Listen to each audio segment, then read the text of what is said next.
ولا يقدر عبد التنازلي باب البقاء يفتح باتفاق في هذا اللقاء. مباراة كأس من الربع ومتعادل لا ينفع. هذه تفرض الضغط على النجم وينزل الملعب. 35 دقيقة تأخير على الموعد المحدد. تراتيب التنظيم فرصة طول الانتظار لتأمين حسن القتال. اليوم اللي صار سبب معناها كيف احنا نضربوا برا اليوم الخيال الملعب الروسي يدخلوا للترعه تم حمايه شكل الامن موجود الناس كلها موجوده جماهير تشجع بجمعياتها اكسير صحيح تم معناها تشجيع معناها لكن هما ما حبوش يهبطوا معناها فيلم عاملينه ما حبوش يهبطوا شمسوا سد الاعصاب شفتوهم بعد الجمهور كان صورت الناس صفق عليهم ودخلوا دخلوا الحقيقه بقول سي مجاهد اللي وقع مع عيد الشيخة احنا البيس بتاعنا 14 ولا 15 وضرب عليها من كل كلاسه يعني فما تروماتيزم مجموعه كلهم يعني واحد وكل ضربين احنا ما عندنا حتى تحت ضربين فهمت ولا مر العلاقه والاصابه وطرف اللاعبين تو مسك في تاخذ السياره مسك الجيل ابو اشرف عملوا يشوفونا هذا كلنا عيب ما على حد عنده حد مريض كان جبنا تيمون كبير اللي يطيب غيمون داغريسيون مش عارف كلمه صحني ولا لا بقى رماو الباتش ثم كل باش خلوا ورا بعضهم يعني طف كان واحد مدفع على اما باش يقول لك درع انا شنو ضرب الفصل ما فيهاش وزير يعني بدون صراحه شوف شي كونسيبت تاع استاد نتاع تو سيدنا الفوا وقت اللي ليكيب فيزيتو تهبط وتتعدى وتدخل على التيران وتدخل مقدام بيبليك اللي بالي لك كيف يعملوا الاكسي تحت ديغرادور وليفيتي تو سا وعلاش السبب ما شفتش هذه الجمباريا ما شفتش استاد الزويتنج باش ندخلوا الفتحه وندخلوا الناس الكل ما نمشيش استاد الزويتنج سا ميم كونفيغوراسيون صار وشوف في الباردو كان الاول في الهجوم سيد الفجاوي تخطئ مرمى السويس من بعد الاجابه من عماد الدنيوي حمدي القسراوي يبقى تختار بصعوبه الدقيقه 18 العاب يتوغل من الجهه اليسرى التصويب بقوه والبلد من الحارس اليد السويسي ابداعات الحراس تتواصل ذلك لم يكن في تنفيذ الركنيه التصويب من امير البريدي والريفلكس من الحارس اليد السويسي حمدي القسراوي وقراءه صحيحه للكوي الدنيوي يخرج في تايمينغ سريع لعب دقيقه 25 ناجي حمادي في امتلاك العمليه مهدي الوداني يوزع من اليسار ابو بكر كمالا يوصل في التسديد ناجي حمادي في الاختتام والبقيه النجم ياخذ الاسبقيه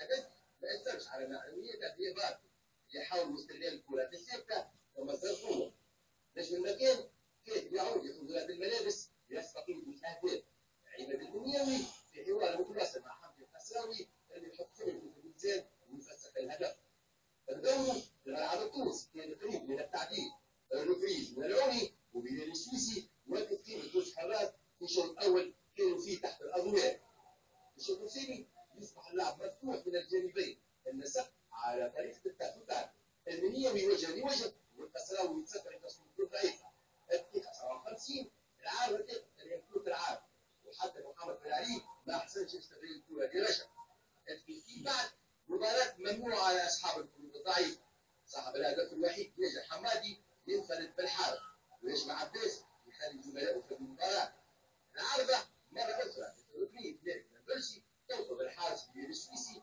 بعد تصويبه العاب ثم حمادي جريدي دوره يوصل استغلال الكره ابعدها ريكس على الخط اليمين ناجي حمادي حلقه اخرى من مسلسل الفشل يصوب في دولة مغلقة القساوية على طريق الحراس كرة اليد يفسخ الهدف 7 دقائق إضافية لن تغير من استحقاق الثلاث نقاط للنجم أمام الملعب التونسي الذي مر الدور بجانب الانتصار.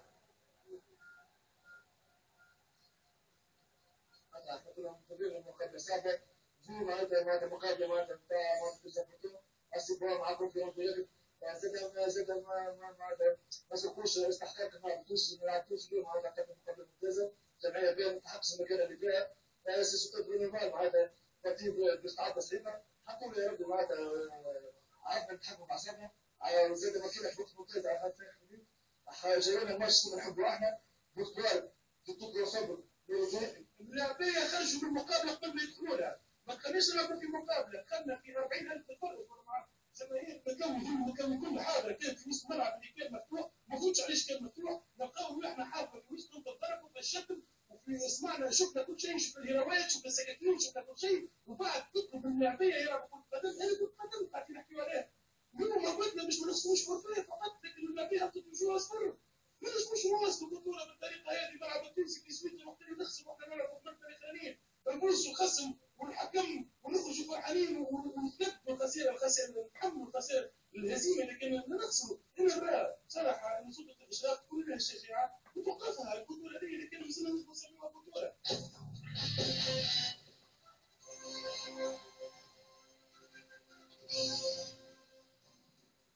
إذا نجم نتابع بعد الهزيمة الثانية ينتصر، والهزيمة الثانية على التوالي للملعب التونسي. هذا كان أسوأ لنا مستوى فني لباس به في المباراة هذه. الفرص كانت من الجانبين، ولكن كما تبين يعني طبعا بشكل وتشوف كم هائل من الفرص حاجه باهيه. يعني شاهدنا في المقابلات من البنغازي والمكساكي راه كاين الفريقين وعرفت، لكن ما شاهدناش كره طيبه، ما شاهدناش فرص.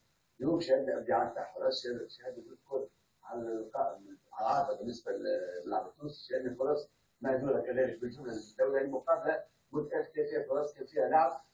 نقول انه الهزيمه هذه اسهل على الملعب التونسي على الترتيب. لما تكون الاخير 22 امام ثلاث فرق، امام فريق واحد 24، يعني تلعب على 26 لما تحارب على النقاط وانت مازال طايح لان الميزه بتاعك. هنا تولي الاشكال تصعب شويه على مستوى الترتيب. الملعب التونسي يلزموا برشا جديه، برشا روح، برشا عزيمه تدي فيها في الناس الكل باش الفريق يحقق نتيجه ايجابيه ويحاول انه كيما بالنسبه راهو لما نحكوا على الفريق مش عاد نحبوا الفريق هذاك يجمع واحد اخر ينزل. يعني هي نعطيه ملاحظه لاي فريق نعاونوه بنصيحه باش يحاول انه يمنع. لكن كما حكينا على الملاعب الكل، كما حكيت على نحاول نحكي على التوي اللي اعطاك مثال واحد به على مستوى التكريم، على مستوى الفرحه بالاجواء اللي صارت المباراه. المقابلات اللي سبوت بدايه الموسم كانت طيبه، بدايه الموسم تعكر عندكم في المقابلات على بعض الصور الاجواء اللي صارت المباراه، الصور جبناها اليوم بتاع التواصل الاجتماعي. شوفوا بعض الصور هذوما الاجواء اللي سبقت المباراه هذه، عمليه منع كما قلت حافله الملعب التونسي من دخول الميدان. يعني نشوفوا كما قلت منذ البدايه مجموعه من الجماهير اللي كانت امام الملعب، يعني محيطه بالحافله بتاع الملعب التونسي.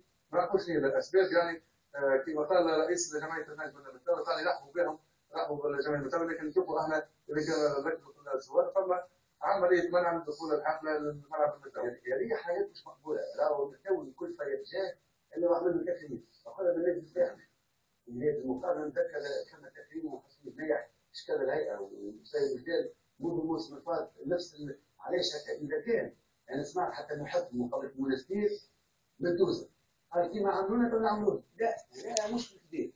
واذا كان نعملوا بالعكس احنا كل حاجه تصير نستنتجوها ونكونوا ارفع من ان نردوا عليها.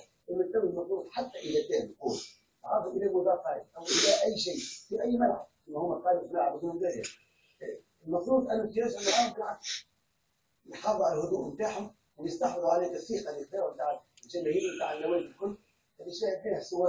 ما تليقش بالمستوى اللي شفناها، ولكن اليوم نعاتبوهم على مثل هذا التصرف الانساني. ليس اكيد في الاتصال يعني بالوفد الملعب التونسي اللي تحاول المستوى قبل المباراه. سمعنا اتصالات يعني حتى وسائل الاعلام، سمعنا تدخل في الاذاعه الوطنيه في بعض الاخرى. ايش اللي صار قبل المباراه بالضبط؟ والله اللي صار معناتها الحفله وقت خطط الملعب ما خلوش، كان مجموعه كبيره برشا من اللاعبين، كان تهديد ووعيد والقاء مخلوقات على الحفله. وسيدنا محمد رئيس الهيئه كان امين ما قالش تضربنا ولا شيء، لكن الطريقه هذيك الارهاب الذكري معناتها في قبل المباراه من شانه انه يخوف الناس. معناتها الناس الذين كاتب عام الملعب التونسي يستنزف معناتها بكل صورته الرياضيه معناتها والامنيه باش على الاقل ضمان السلامه الجسديه نتاع الفريق. والحقيقه بعد ما تحركت الكل عاد هدوء الملعب، وبعد عوده في الشوط الثاني بعد الهدوء ما هياش البدايات. علاش المباراه توقفت 10 دقائق في الشوط الثاني؟ على خاطر بدات المخلوقات والفارز والكوشيك وغيرها. ولا بعد نشوفوا مع التصريحات ما تقبلش الشيء اللي صار. والحمد لله موجود فيديو ولا موجود في التلفزيون على التصريحات في الفيسبوك باش يبين الطريقه اللي دخل بها الملعب التونسي. ليش الملعب التونسي؟ الملعب التونسي مع ساكن الملعب 3 توزن المتلوي حوالي 40 كيلومتر، معناتها نص ساعه